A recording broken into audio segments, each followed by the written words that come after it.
anak cucu sholat subuh berjamaah. Amin ya rabbal alamin. Masjid ini dari luar tak meyakinkan, sampai di dalam Masya Allah. Begitulah semestinya manusia. Dari luar pakaian biasa saja, tapi dalam hatinya bersih. Itu yang kita inginkan. Ada juga orang dari luar biasa aja, dalam hatinya busuk. Wah, itu lebih parah, luar biasa. Tapi yang kita inginkan macam saudara kita jamaah, di luar pakaian bersih, putih, peci putih, hati juga putih insya Allah. Jamaah yang dimuliakan Allah Subhanahu wa ta'ala, mudah-mudahan masjid yang besar, cantik dan indah, jamaahnya ramai melimpah ruah, sampai hari kiamat dijadikan Allah anak cucu kita termasuk orang yang memakmurkan masjid. Sab'atun yudhilluhumullah, ada 7 golongan yang akan mendapatkan naungan Allah yauma la dhilla illa dhilluh. Hari itu tak ada tempat bernaung, tak ada tempat berlindung, panas terik. Tapi 7 golongan ini dalam naungan Allah. Siapa dia?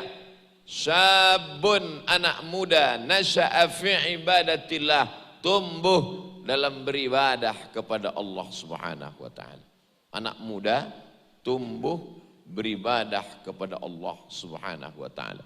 Anak muda sibuk pacaran, anak muda sibuk main game online, anak muda sibuk di warnet, tapi ada anak muda yang datang sholat subuh berjamaah. Inilah yang mendapatkan naungan Allah Subhanahu wa ta'ala.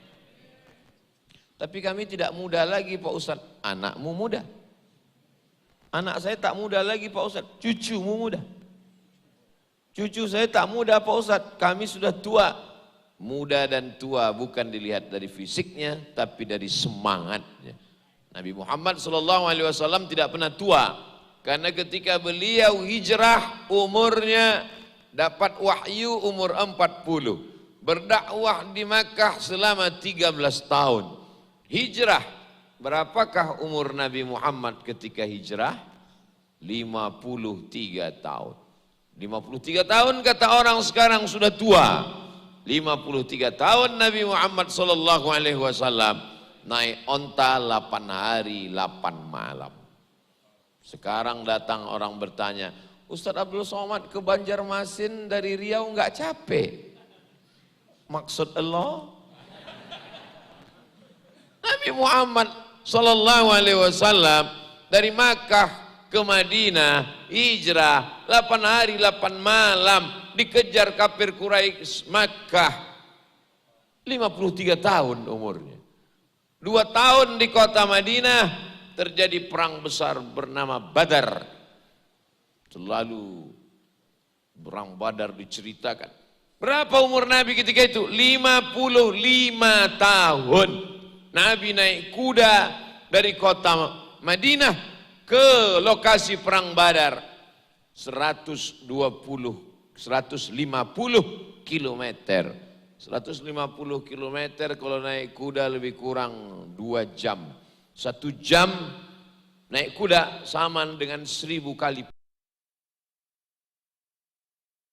Udah naik odong-odong aja dulu.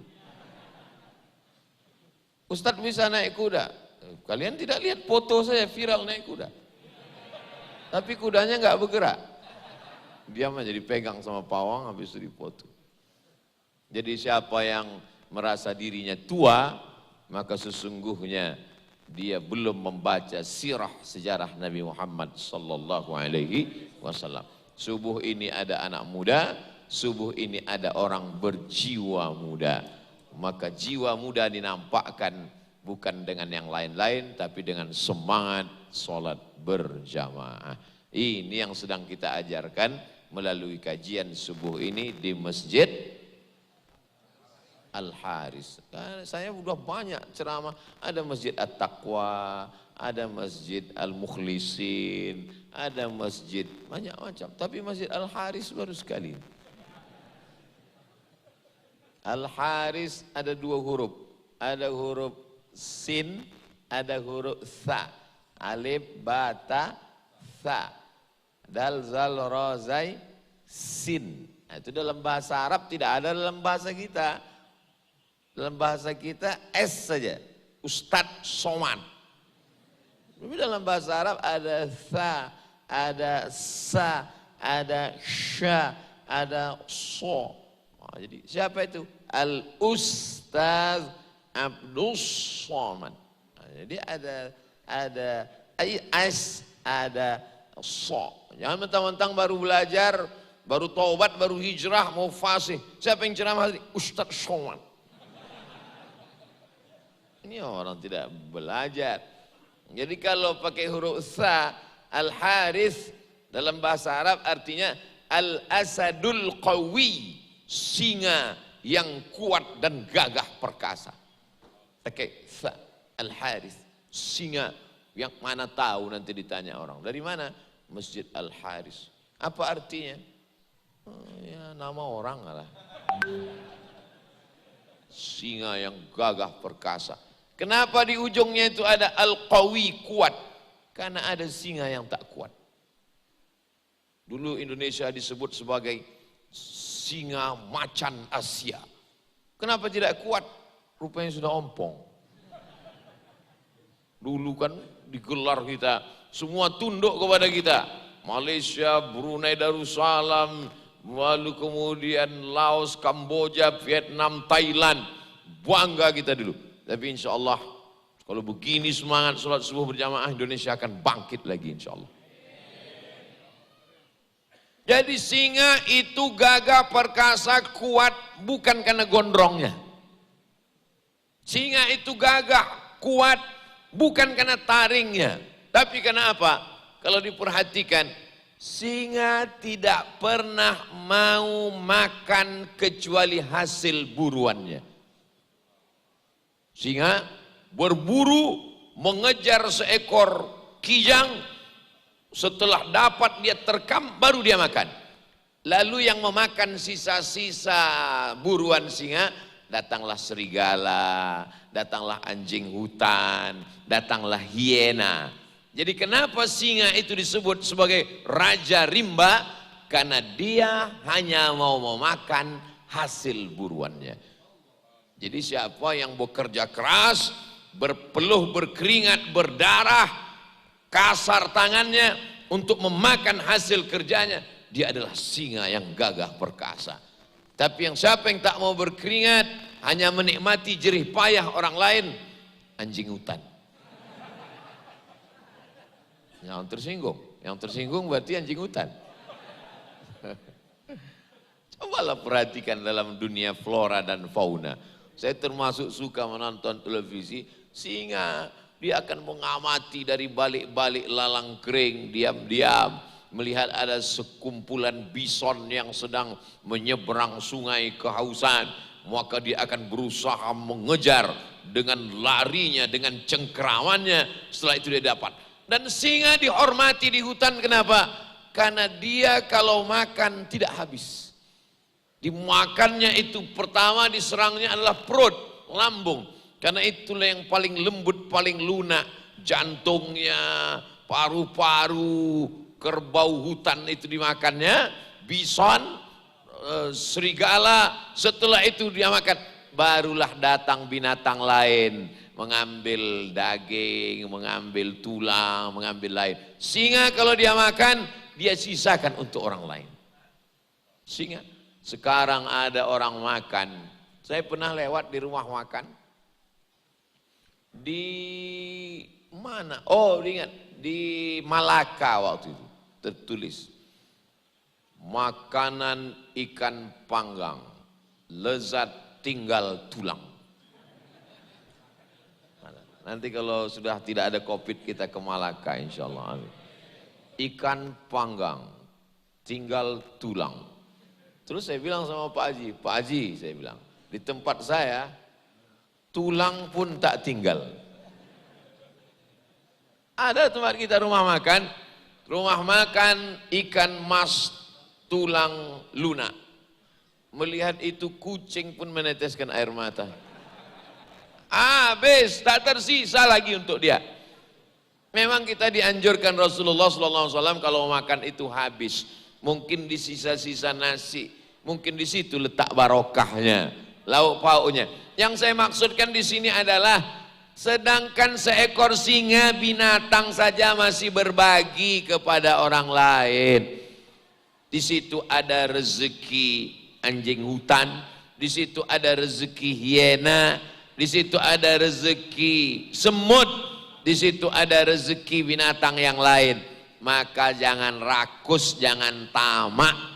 Carilah rezeki sejauh mata memandang.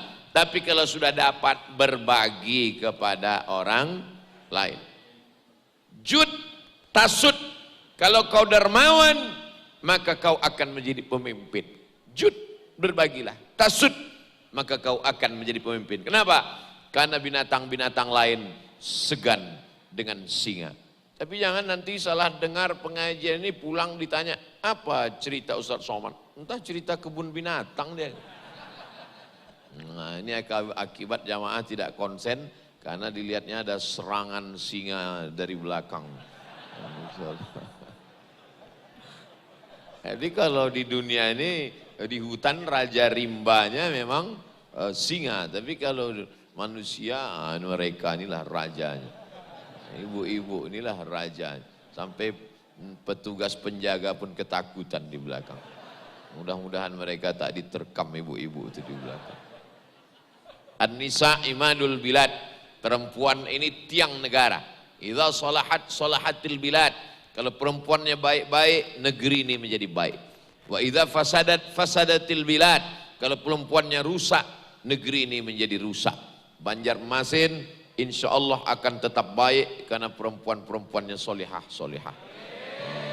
Itu kita puji dia biar agak tenang sedikit. Itu yang saya sebut tadi bukan hadis Nabi, itu kata-kata hikmah, bagus. Walaupun niatnya baik, kata-katanya baik, jangan sebut hadis. Karena kalau ada orang, an-nisa imadul bilad, idza salahat salahatil bilad, wa idza fasadat fasadatil bilad. Sebagaimana sabda Rasulullah, man kazzaba alayya muta'ammidan, siapa yang berdusta kepadaku secara sengaja, falyatabawwa maq'adahu minan nar, siapkanlah satu kursi tempat duduk dari api neraka jahanam. Sekali ceramah satu neraka siap. Wah, hati-hati. Saya pernah ditelepon orang, Assalamualaikum Ustaz Somad. Waalaikumsalam. Boleh nggak kita buat baleho Pak Ustaz? Perempuan tiang negara, perempuan baik negara jadi baik, perempuan rusak negara jadi rusak. Hadis Nabi. Nggak boleh saya bilang. Bisa nggak dibuatkan jadi hadis Pak Ustaz? Oh nggak bisa saya bilang. Nah, hadis itu harus ada takhrijnya, dalam kitab apa, riwayatnya siapa, sahabat Nabi yang meriwayatkan siapa, sanadnya mana. Enteng ngotot betul mau buat baleho ini untuk apa? Untuk caleg Pak Ustaz. Ternyata calegnya perempuan. Nanti 2023 mulai lagi ramai baleho ini. Jamaah yang dimuliakan Allah Subhanahu wa taala, kalau kau mau jadi pemimpin bukan dari baleho, tapi dari mana? Jud tasud. Kalau kau dermawan, kau mau berbagi, kau akan menjadi pemimpin seperti singa. Setelah dia kejar itu kijang, setelah dia kejar zebra, setelah dia kejar bison, dapat, dia terkam, dia makan. Dia sisanya dia tinggalkan.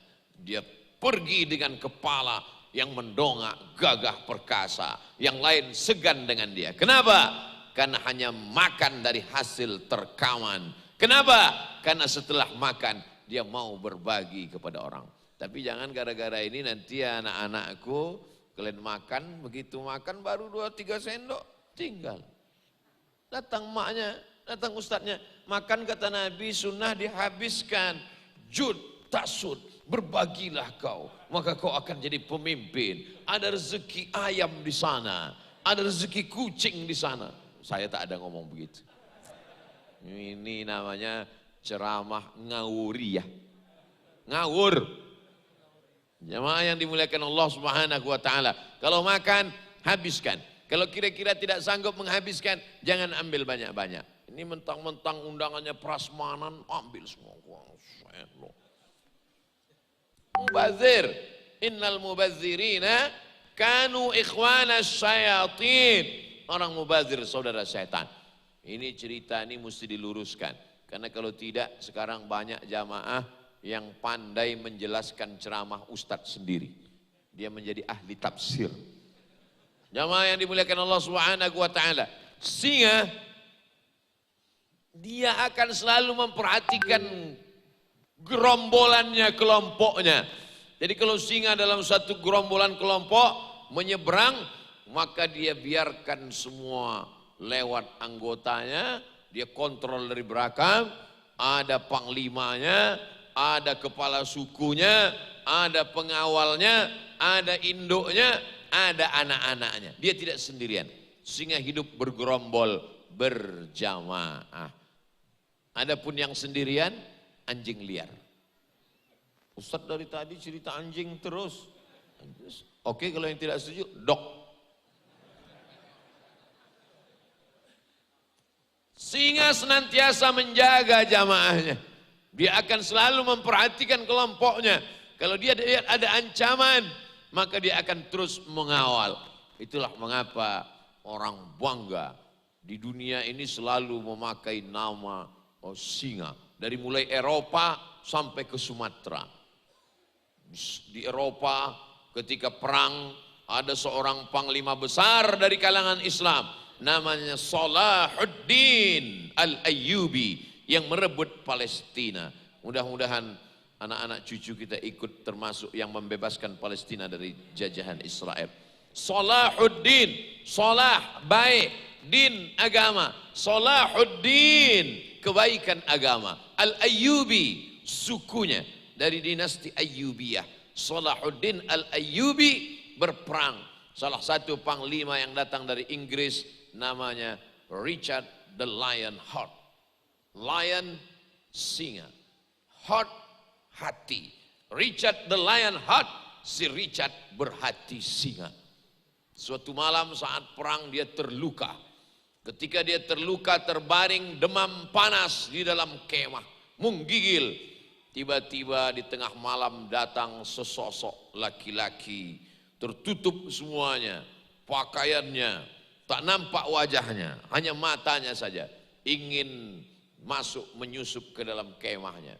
Sampai di dalam kemah, Richard the Lionheart terkejut melihat. Dia tanya, pakai bahasa kampung saya, "Who are you?" Ikam siapa katanya kan? Kamu siapa dia tanya. Kamu siapa ditanya. Lalu laki-laki yang menutup wajahnya itu dia buka. Ana Salahuddin Al-Ayyubi. Ulun Salahuddin Al-Ayyubi. Bisa Salahuddin Al-Ayyubi masuk ke dalam kemah Richard the Lionheart. Kalau Salahuddin mau, dia pancong kepala saat itu, bisa. Kalau Salahuddin mau, dia tikam, bisa. Menggigil Richard the Lionheart. Kamu mau apa? Kata Salahuddin, aku ingin mengobati luka-luka. Hancur luluh singa yang ada dalam hati Richard the Lionheart. Salahuddin mau berperang hanya dengan orang sehat. Sesama orang sehat, sama-sama pedang, sama-sama gagah perkasa. Itu pemimpin. Orang sekarang enggak, melihat orang lemah, berani dengan saya? Sama orang lemah. Coba kalau sama orang yang sama-sama punya senjata, sama-sama orang yang gagah perkasa, itu namanya Salahuddin. Kalau orang yang baik agamanya, Salahuddin. Orang barat tidak pandai menyebut Salahuddin, maka mereka tulis dalam buku-buku mereka, Sultan Saladin. Jadi kalau ada nama orang, nama kau siapa? Saladin, Salahuddin. Itu aslinya Salahuddin. Banyak nama-nama itu diselewengkan tidak sesuai nama yang asli dari Jazirah Arab yang ditulis. Salahuddin Al-Ayyubi, panglima besar, gagah perkasa, pemimpin yang disegani. Salahuddin Al-Ayyubi lah yang membebaskan Masjid Al-Azhar, berubah masjid itu menjadi Masjid Ahlus Sunnah wal Jamaah. Yang sebelumnya Syiah Fatimiyah. Jadi Salahuddin ini luar biasa. Jadi kalau mau kasih nama anak, ibu-ibu yang sedang hamil kasih nama anaknya Salahuddin Al-Banjari. Bukan Al-Ayyubi, Ayyubi dari sana, dari sini. Al-Banjari juga nama kebanggaan kita. Kemarin saya dikasih kitab ijazah dari keturunan penulis yang ke-6. 1, 2, 3, 4, 5, 6. dari keturunan Syekh Muhammad Arsyad Al-Banjari. Jamaah yang dimuliakan Allah Subhanahu wa taala, jadi kalau kita mau menjadi pemimpin, dihormati orang, singa. Bahasa Arabnya Asad. Siapa namamu? Asad.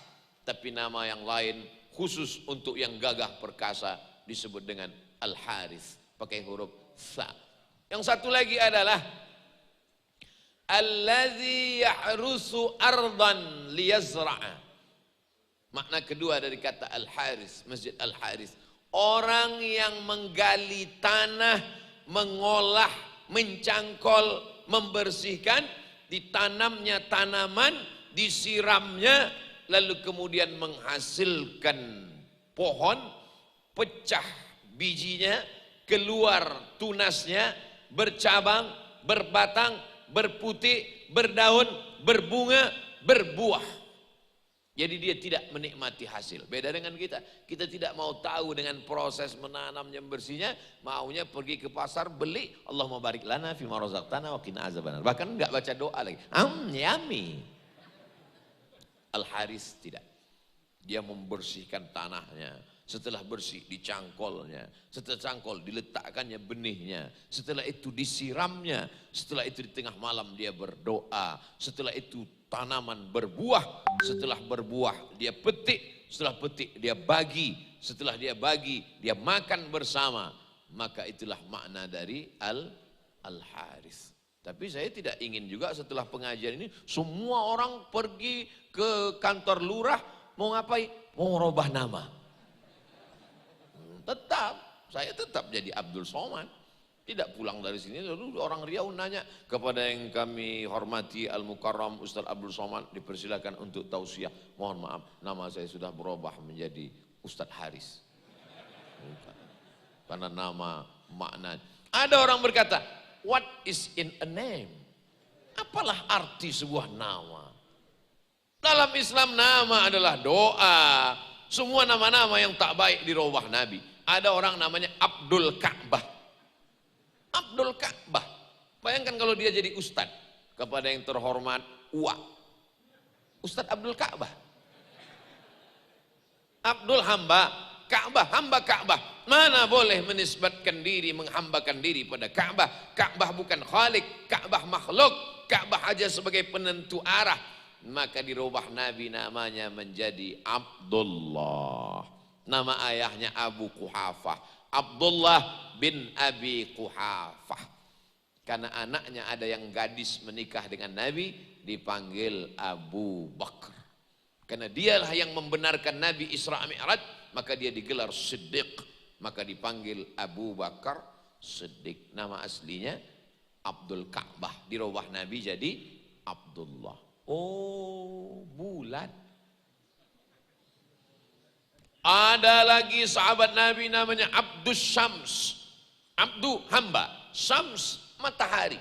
Abdus Syams hamba matahari. Tak boleh kita menghambakan diri pada matahari. Orang yang menghambakan diri pada matahari orang Jepang. Karena dia nyembah matahari.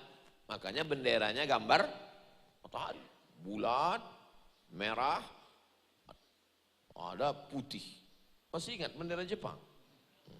Tak ingat, tulis di Google, Jepang, Justru Gembira. Mereka menyembah matahari. Dulu ulama-ulama kita dipaksa pagi-pagi untuk menyembah matahari. Siapa yang tak mau menyembah matahari ditembak. Banyak ulama kita, orang kita tidak mau menyembah matahari. La ilaha illallah. Sekali disembah Allah, la ilaha, tak ada itu matahari.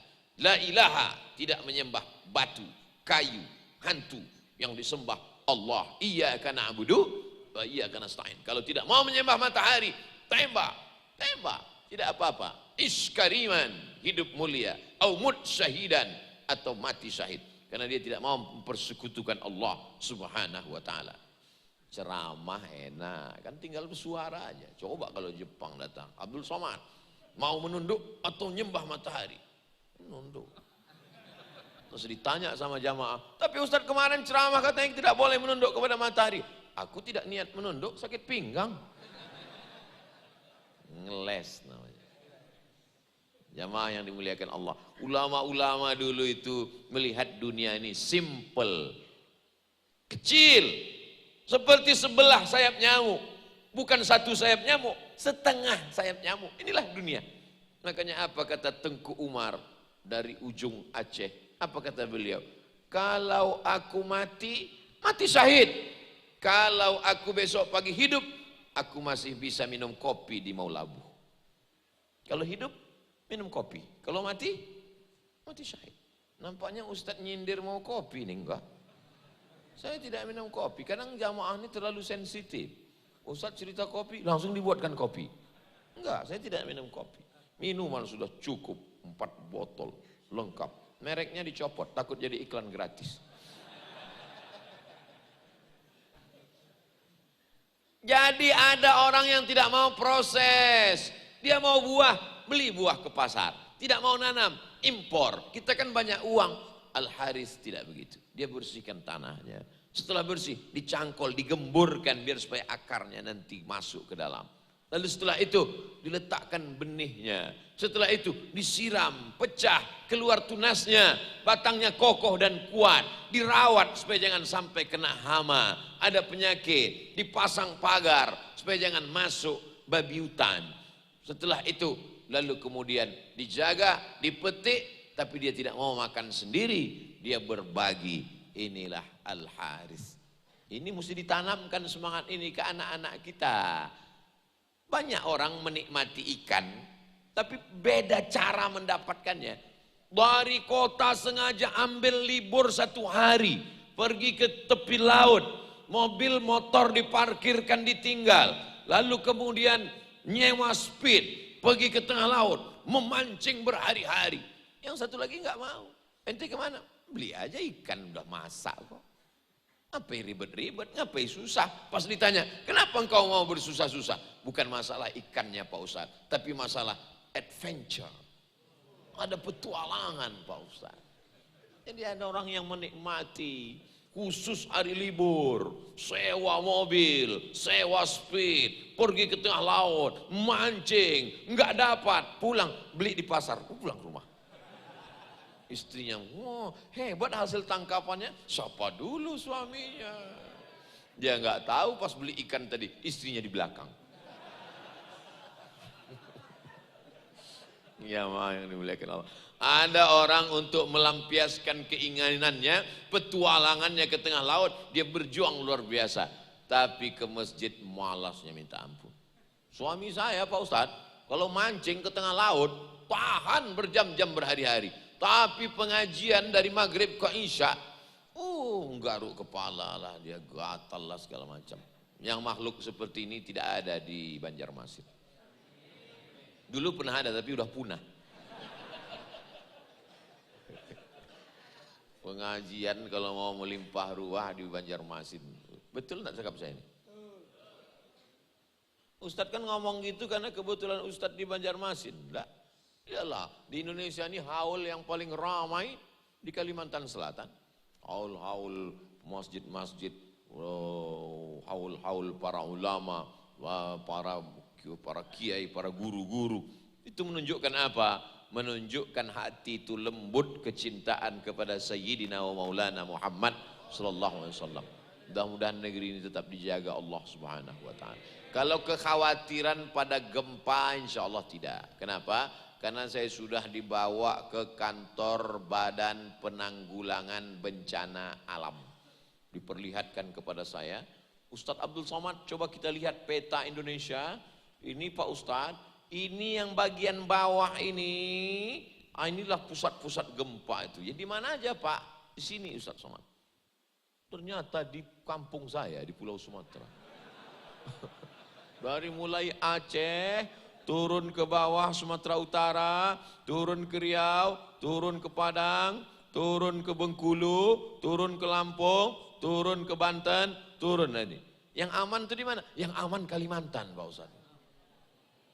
Ada petanya, diperlihatkan peta gempa. Luar biasa dalam hati saya. Kok aku lahir di Sumatera ya? Ini takdir. Ini takdir dari Allah. Kita tidak bisa pilih. Dulu malaikat waktu membawa ruh kita itu, kita tidak bisa request. nggak ada malaikat nanya, kau mau kemana? Mau Sumatera apa Kalimantan? Emang naik bis? Jadi salah satu nikmat yang diberikan Allah menjadi orang Kalimantan.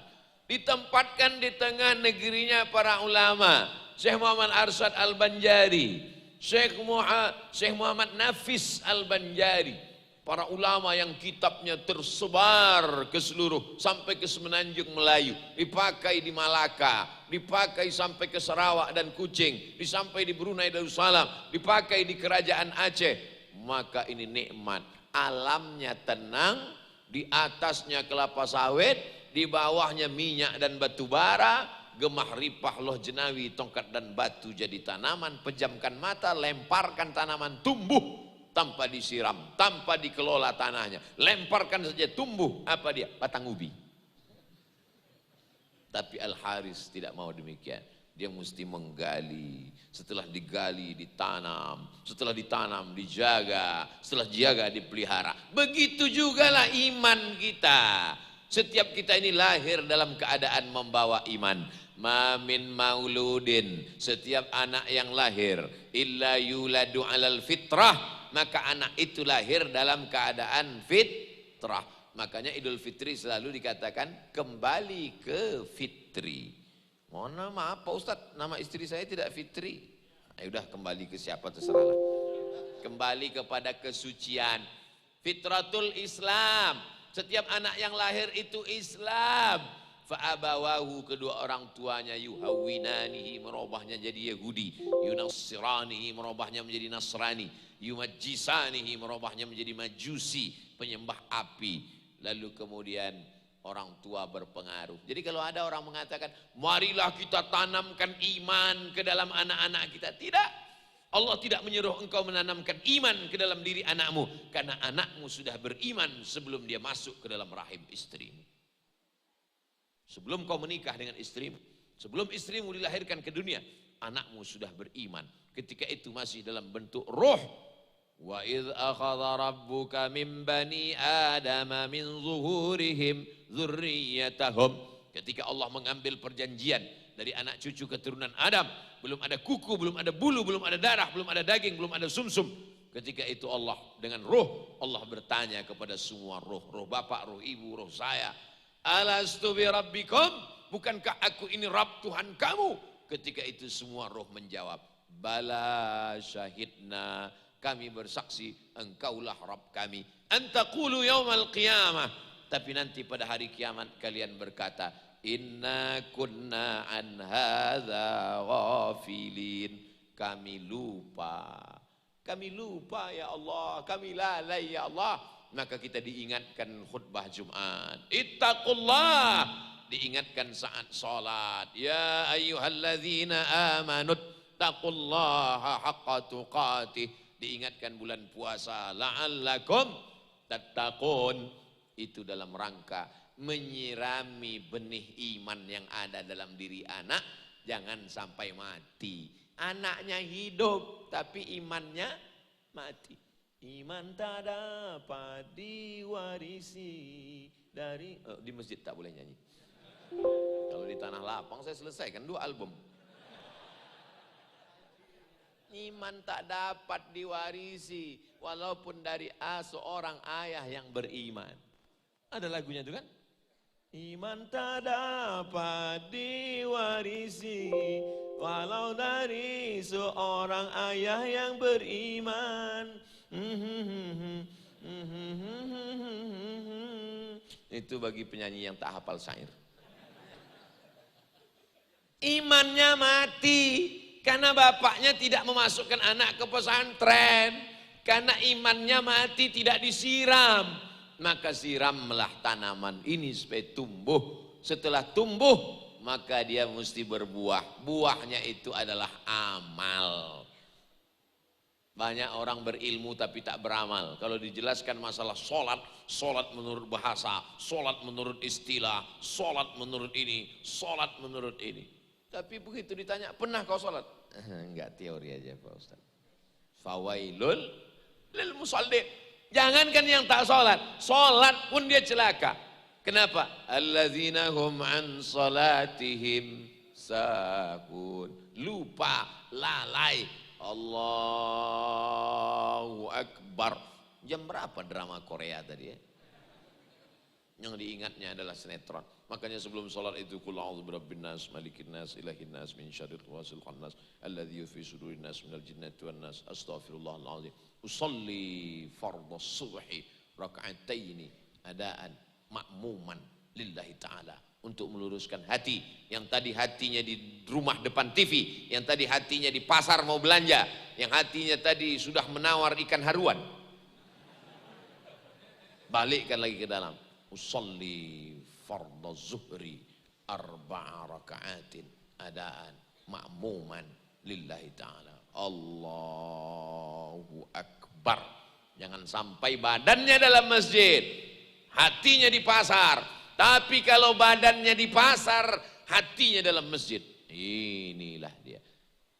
Benih iman dalam badan anak disiram dengan pengajian, siram dengan pondok pesantren, disiram dengan kajian, disiram dengan tausiah, disiram dengan khutbah. Setelah disiram dia tumbuh, dibawa dia sholat berjamaah, dibangunkan. Nak, bangun, sholat.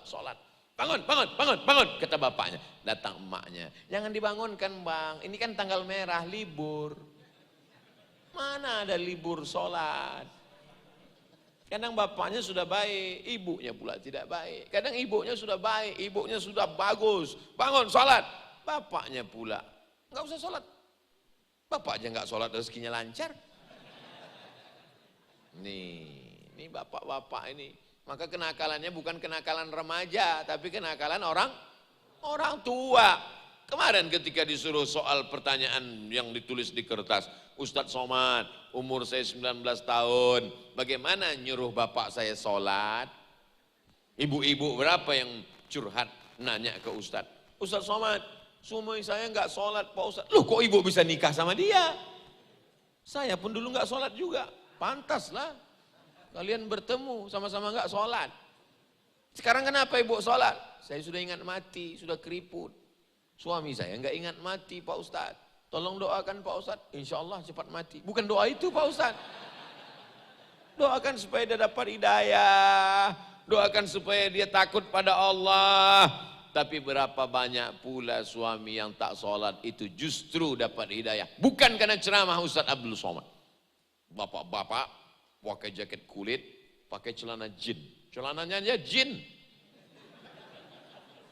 Datang ke saya. Saya Ustadz Somad paling benci dulu pengajian di masjid. Paling gak suka saya. Dalam hati saya, pasti taubatnya karena ceramah Ustadz Somad. Dalam hati saya, tapi saya pura-pura gak apa. Suatu hari saya sedang duduk di rumah nonton TV. Istri saya minta izin mau pengajian. Bang, pengajian ya, pergilah. Saya senang kalau dia pengajian. Berarti libur mendengar repetan dia. Pas dia mau pulang nelpon Pak Ustadz. Bang, tolong jemput. Waduh, malas sekali. Udah naik taksi aja. Nanti kalau dilarikan supir taksi, iya, jemput. Saya tunggu Pak Ustadz, lamanya minta ampun. Gak berhenti-berhenti ceramahnya. Rupanya dia dapat hidayah karena menjemput istrinya pengajian. Betapa asbab hidayah bukan dari mulut Ustadz ceramah sedang khutbah, Ustadz berapi-api di atas mimbar. Marilah istiqomah, laksanakan sholat. Orang yang dengar orang sholat semua. Orang yang nggak sholat kan nggak ke masjid. Siapa yang berceramah ke suaminya yang tak sholat? Istrinya itu. Sambil pelan-pelan masak sarapan pagi, masak nasi goreng. Sebatang pohon daunnya rimbun. Walaupun hidup 1000 tahun kalau mati tidak disiram, maka siramlah tanaman ini supaya tumbuh. Setelah tumbuh, maka dia mesti. Kok nyindir ya? Enggak. Iman tak dapat diwarisi walau dari seorang ayah yang beriman. Masuk. Pas dia di kantor mau tanda tangan, walaupun hidup betapa lagu masuk ke dalam hati. Jadi kalau ada orang mengharamkan lagu nggak boleh. Betapa banyak orang dapat hidayah karena lagu yang mana? Lagu mengingatkan pada sholat. Jadi anak-anak muda kalian yang berkreasi, suka kepada seni, pandai menulis syair, teruskan. Tapi lagunya yang begitu. Ini anak-anak muda lagunya sekarang selimut tetangga. Apa yang kau urus-urus itu? Selimut basah dijemur kering langsung ditulisnya. Jamaah yang dimuliakan Allah Subhanahu wa taala. Nih, penting wasilah dakwah. Lalu kemudian setelah dia berbuah, belum tentu buah ini aman. Kenapa? Berapa banyak kita lihat jambu, oh cantik, besar. Begitu sampai di rumah dibelah pakai pisau, isinya ulat semua. Jambu berulat, pandai pula ulat ini. Masuk ke dalam jambu, ditutupnya pintu rapi bersih. Di dalam dia bersarang, begitu dibelah. Tapi begitu apel, di sini apel kan? Kalau di Medan apel. Begitu dibelah, apel tidak ada berulat. Kenapa apel tidak berulat? Karena ulat tidak mampu beli apel Pak Ustaz. Bukan. Karena apel disemprot pakai pestisida. Maka dijaga buah ini. Tapi ada jambu banyak biji, jambu kelutuk. Tidak juga berulat. Kenapa? Karena dari sejak kecil dibungkus dengan plastik, bawahnya dilobangi. Itu menunjukkan bahwa ulat masuknya dari samping. Dia tak tahu pintu ada di bawah besar. Nama pintunya pintu Abu Nawas. Di atas terkunci, di bawah terbuka. Tak pandai dia masuk. Orang yang bertanam jambu paham dia yang saya ceritakan ini. Yang tak menanam jambu besok tanam jambu. Gali tanah, ambil biji jambu. Biarkan dia pecah, bertunas, berbatang dan berbuah. Yang tidak mau lama-lama cangkok batang jambu. Alhamdulillah sudah saya cangkok Pak Ustaz. Jambu siapa? Jambu tetangga. Izin dulu sama yang punya. Saudaraku yang dimuliakan Allah Subhanahu wa taala. Lalu kemudian ini orang makna nama Al-Haris. Yang pertama singa. Yang kedua tanaman. Proses untuk menghasilkan. Lalu kemudian yang ketiga adalah Al-Kasib dari kata kasaba. Laha ma kasabat wa alaiha maktasabat. Asal makna arti dari Al-Haris adalah Al-Kasib, orang yang berusaha keras untuk mencari rezeki karunia Allah Subhanahu wa taala. Itu asal kata Al-Haris. Jadi tiga-tiganya ada. Binatang, singa yang kuat, tanam-tanaman diolah sehingga tumbuh. Yang ketiga adalah orang, hewan, tanam-tanaman, manusia yang berusaha keras untuk mencari rezeki. Sekarang orang banyak tidak mau cari rezeki. Pas kita ditanya, kau tidak cari rezeki? Sudah dijamin Allah. La haula wa la quwata illa billah. Kau tidak kerja? Wa ma min dabbatin fil ardi. Segala makhluk yang melata berjalan di atas muka bumi Allah. Illa 'alallah rizquha. Allah sudah menjamin rezekinya. Sebelum kau lahir ke atas dunia, sebelum kau ngurus KTP dan akte kelahiran, rezekimu sudah dituliskan malaikat ketika ruh masuk ke dalam rahim ibumu. Inilah yang menyebabkan kemunduran umat Islam. Akhirnya kita negara ketiga, padahal negeri kita subur luar biasa. Di atas minyak, di bawahnya minyak. Alamnya luar biasa, canggih. Orang-orang Eropa cuman bisa bercocok tanam dalam setahun cuman 8 bulan. 4 bulan off. November, Desember, Januari, Februari gak bisa kerja. Kenapa? Dingin, beku, menggigil. Esnya sampai setinggi rumah. Gak bisa mereka kerja.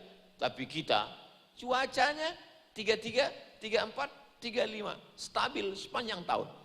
Makanya di Arab itu musim dingin. Li'ila fi Quraisy ila fihim rihlatash syita, dingin. Was-shaif, panas. Kharif, gugur. Rabi', bunga. Rabiul awal, Rabiul akhir. 4 musim. Maka kawan-kawan saya orang Mesir itu nanya, kam musim fi balad bita', berapa musim di tempat ente? Oh banyak saya bilang, musim durian, musim rambutan, musim kampanye. Banyak saya bilang. Mereka ada 4 musim. Tempat kita tidak ada terlampau dingin sampai menggil, tidak pula ada kepanasan. Musimnya bisa bertanam padi sepanjang tahun, bisa tanam sawit, bisa tanam karet, bisa beraktivitas. Jadi semestinya yang menjadi negara maju itu adalah kita kalau semangat bekerja. Tapi bukan hanya sekedar kerja, karena kalau cuma kerja, monyet pun kerja. Bukan kata saya, kata Buya Hamka, Haji Abdul Malik Karim Amrullah. Kerja dan ada doa. Orang yang hanya bekerja tidak pernah berdoa, sombong. Orang yang hanya berdoa tak mau bekerja, pesong.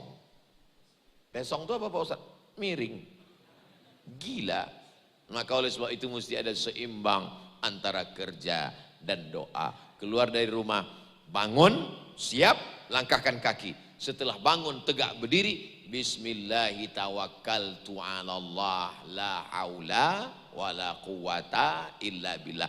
Ngomong la haula wala quwata illa billah itu setelah terwujud, setelah jadi. Itu yang besar itu rumah bapak ya? Bukan. Terus rumah siapa? Pinjaman dari Allah, titipan. La haula wala quwata. Itu mobil yang mewah punya bapak, titipan dari Allah, la haula. Begitu. Orang sekarang enggak, belum kerja, bangun jam 8 pasti tanya, kok enggak kerja? La haula. Bukan umat Islam. Umat Islam berpikir, berusaha, berpikir ke depan.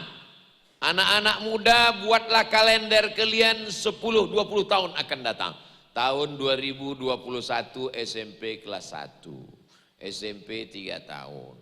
SMA 3 tahun, kuliah 4 tahun. Berarti 2031 sudah tamat S1. Kerja setahun, 2033 nikah. Mesti pasang target ke depan. 2033, 2034 dari modal, 2035 kampanye, jadi kades, jadi berpikir ke depan. Nabi Muhammad SAW memikirkan umat ini apakah 10 tahun akan datang? Tidak. La taftahunnal Konstantinia. Kalian akan merebut Konstantinopel. Kota terbesar di dunia waktu itu. Dibangun oleh Kaisar Konstantin.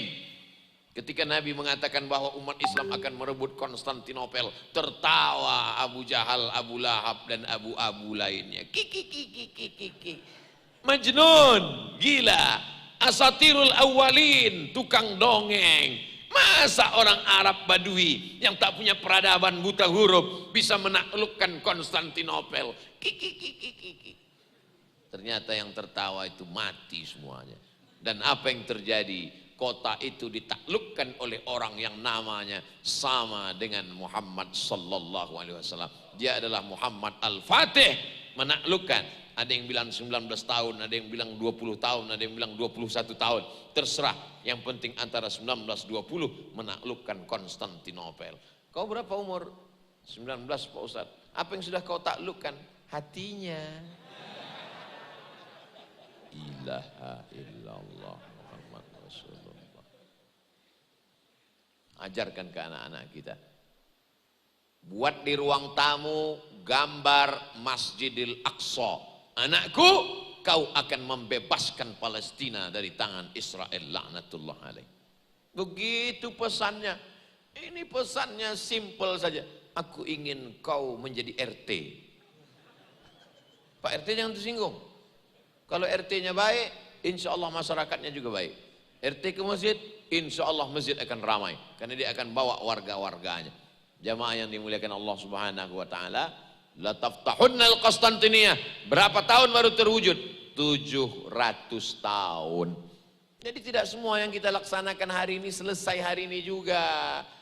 Kata Allah Subhanahu wa ta'ala kepada Maryam. Maryam baru melahirkan anak, namanya tusaqit alaiki rutaban janiyya. Akan gugur buah kurma dari atas. Ada buah kurma di Banjarmasin? Pohon kurma ada di Banjarmasin? Nah, kalau ada pohon kurma Banjarmasin, nanti pulang dari sini coba goncangkan pergi. 10 kita goncang, nggak akan gugur. Kurma sama sawit masih sepupu. Bedanya sawit nggak bisa dikunyah. Bisa juga dikunyah, cuman nggak bisa senyum kita. Kalau kurma enak, kalau sawit kunyahlah. Apa makna ayat itu? Perempuan hamil lemah di atas lemah. Mengandung, melahirkan, meregang nyawa. Lemah, tak bisa berdiri. Tetap disuruh Allah menggoncangkan batang kurma dengan pundaknya. Walaupun dia tak bisa berdiri. Tangannya tak bisa karena sedang menggendong anak. Menunjukkan kita mesti berusaha. Bagaimana lemahnya perempuan baru melahirkan. Nanti kalau saya ceritakan ibu-ibu nggak percaya. Macam Ustadz pernah aja melahirkan gitu. Kami yang melahirkan, Ustadz pula yang cerita gitu. Malu laki-laki yang gagah perkasa tidak mau berusaha dengan Maryam seorang perempuan melahirkan anak disuruh Allah. Padahal kalau Allah mau cukup Allah tunjuk sekali. Innama amruhu iza arada syai'an ayaqula lahu kun fayakun. Jangankan buah kurma sama batang-batangnya tumbang sekalian. Tapi Allah mau mengajarkan kita al-kasib, berusaha. Usaha inilah yang mendatangkan barokah. Fi kulli harakah barokah. Setiap ada gerak, ada barokahnya. Kemarin saya ketemu dengan tukang-tukang pembangunan pondok pesantren Nurul Azhar. Ustadz Somad, tukang-tukang mau foto. Oke, kumpul semua tukang. Setelah foto, saya bilang, bapak-bapak tukang, tanganmu boleh kotor Pak tukang, tanganmu hitam, tapi duitmu bersih. Ada orang yang tangannya bersih, duitnya bersih juga. Duitnya bersih, tapi haram. Karena dengan cara yang riba, dengan cara menganiaya, dengan cara tipu-tipu. Ayyuma lahmin, setiap daging di badan, nabata min aramin, tumbuh dari yang haram, fannaru aulabi, tempatnya api neraka. Sudah banyak saya lihat orang yang kaya, duitnya dari yang haram, tidak meninggalkan apa-apa. Ustadz Somad, ini semua kebun sawit dari pangkal sampai ujung ini yang punya Bapak Anu. Oh, ini dari pangkal sampai ujung ruko ini punya dia juga Pak Ustadz. Oh, mana dia sekarang? Mati. Ada masjid dibangunnya? Tak ada. Ada pondok pesantren didirikannya? Tak sempat. Lalu apa yang terjadi sekarang? Anaknya kelahi rebut-rebutan Pak Ustadz. Terus anaknya dapat? Tidak Pak Ustadz. Kenapa? Enggak sekolah. Lalu siapa yang mengambil? Pengacaranya. Habis. Duit hantu dimakan tuyul. Habis semuanya. Lama saya berpikir, kenapa tidak sempat bangun masjid? Kenapa dia tidak sempat menyantuni anak yatim? Kenapa dia tidak sempat mendirikan pondok pesantren? Ternyata hukuman bagi orang yang makan haram tidak terlintas untuk beramal soleh. Jama'a malau wa'ad dadah, kumpul hitung. Kalau tidur malam berapa hektar, berapa banyak tidur. Mengigaunya pun tengah malam, berapa harga sawit, berapa harga karet, bangun. Tak pernah terpikir untuk bangun masjid, tak pernah terpikir untuk beramal soleh. Sampai pada akhirnya malaikat maut datang, ditariknya pada satu hembusan napas. Napas kita ini kan cuma 2, tarik sekali, hembus sekali. Tarik di hidung, hembus sekali. Cuma itu hidup ini. Mati. Pada hembusan terakhir, la ilaha illallah. Habis, biji mata terbuka. Semua orang yang mati matanya terbuka, menengok ruhnya keluar, menyesal. Oh roh, masuk lagi. Bye, kata roh. Goodbye. Mata pun ditutup oleh anak. Iya kalau anaknya soleh. Saat roh akan keluar macam-macam datang iblis membawakan air. Apa kata iblis? Mau? Orang mau mati itu haus. Orang mau mati itu haus, kering. Datang iblis membawakan air. Mau? Kata iblis. Mau. Syarat dan ketentuan berlaku. Follow me, ikut aku, kata iblis. Itulah maka orang mau mati itu dibacakan Yasin supaya ringan. Yasin wal Qur'anil Hakim innaka laminal mursalin ala siratim mustaqim tanzilal azizir rahim. Kalau anaknya ngaji, kalau anaknya baca Quran, kalau tidak disuruhnya tutup pintu, ditanyanya mana surat tanah Pak? Hari ini Bapak boleh tersenyum, hari ini Ibu boleh tersungging, tapi nanti kalau terjadi baru Bapak ingat, betul kata Ustaz Somad. Betul kata Ustaz Somad kemarin. Hidup ini cuma mimpi, mimpi di siang bolong, mimpi jadi orang kaya, mimpi jadi pejabat, mimpi jadi ustadz, mimpi jadi orang yang dikenal. Sampai pada akhirnya kita mati menghadap Allah. Walaqad ji'tumuna furada. Kau datang menghadap Allah sendirian. Kama khalaqnakum awwala marrah. Sebagaimana dulu kau diciptakan sendirian, kau pun akan mati sendirian. Begini jamaahnya dari Banjarmasin, tapi satu pun tak ada yang mau masuk ke liang lahat bersama Abdul Somad. Tapi insya Allah mereka mengirimkan untuk almarhum Abdul Somad di Riau Al-Fatihah kata mereka. Jangan baca sekarang. Kita masih ada jadwal di kandangan lagi, masih ada. Hari Rabu saya baru pulang. Hari Rabu mau kirimlah. Jamaah yang dimuliakan Allah Subhanahu wa ta'ala. Tapi kalau sempat bangun masjid, Allah, subuh mengalir, zuhur mengalir, isya mengalir, tahajud malam bulan Ramadan mengalir, iktikaf 10 hari terakhir mengalir. Man bana masjidan, siapa yang bangun masjid, banallah mithlahu baitan fil jannah, dibangunkan Allah satu tempat di surga. Sepupu saya datang, Mat kata dia. Dia nggak manggil Ustadz, manggil Mat aja. Mat, ya Kak, aku mimpi jumpa dengan mak kau. Iya. Kayak mana nampaknya? Aku bertemu dengan almarhumah, rumahnya cantik, besar. Di dalamnya ada meja, lampu terang benderang. Ingat saya rumah, saya pengen bangun masjid. Tapi saya tak pernah bangun masjid. Tapi saya pernah ada sekali membantu pembangunan masjid. Rupanya membantu pembangunan masjid pun saya niatkan untuk almarhumah. Bapak pengurus masjid, ini saya niatkan untuk almarhumah. Rupanya ditunjukkan Allah kepada orang lain. Membantu pembangunan masjid pun dibangunkan Allah tempat dalam surga. Bagaimana kalau kita, mudah-mudahan sebelum mati kita bisa bangun masjid. Mesti niat, sebelum aku mati aku mesti bangun masjid. Ya terserah masjidnya, terserah masjid siapa.